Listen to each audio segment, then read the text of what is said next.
Well, there is fear and anxiety across the world, really, as we continue to learn new information about this coronavirus.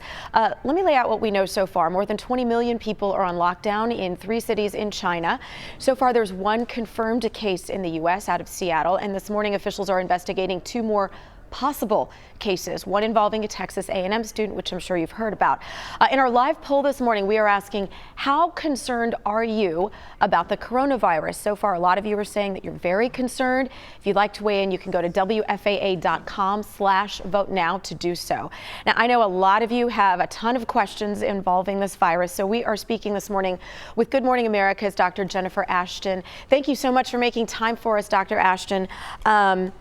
First of all, let's just lay out, what is coronavirus? This is not new. That's absolutely correct, Sonia, and it's a pleasure to be with you guys in Dallas. The coronaviruses have been around since the 1960s. Most of the time they infect animals, but several strains definitely infect humans, and they cause kind of mild common cold symptoms. Occasionally they can cause pneumonia, and the reason that people are so concerned from a public health standpoint is this is a new or novel coronavirus, so we don't really know how it behaves. It's already demonstrated that it's kind of changing and evolving, spreading from animals to humans, now human to human, and we have to put this into historical context. SARS and MERS, which came with a very high fatality rate back in 2002 and 2012, also in the same coronavirus family. Well, you mentioned symptoms, so let's talk about that because they are substantially similar to those of a cold or a flu. So what differentiates this, and will the flu vaccine protect against this?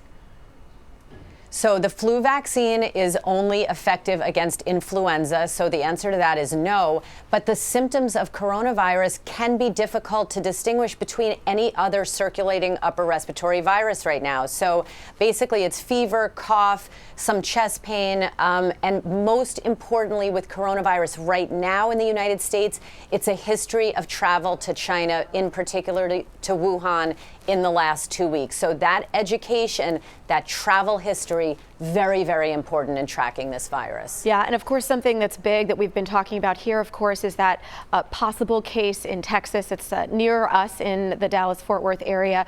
What precautions do people really need to take, whether they're here or they're traveling through airports like LAX, San Francisco, JFK? The CDC says, of course, we should expect more cases. Absolutely, and we do expect that.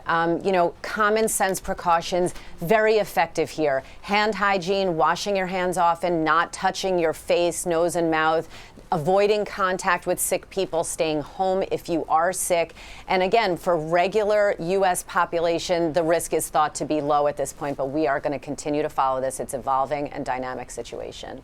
Okay, Dr. Jennifer Ashton, thank you so much. And of course, you'll have more on Good Morning America right after our show. We appreciate it.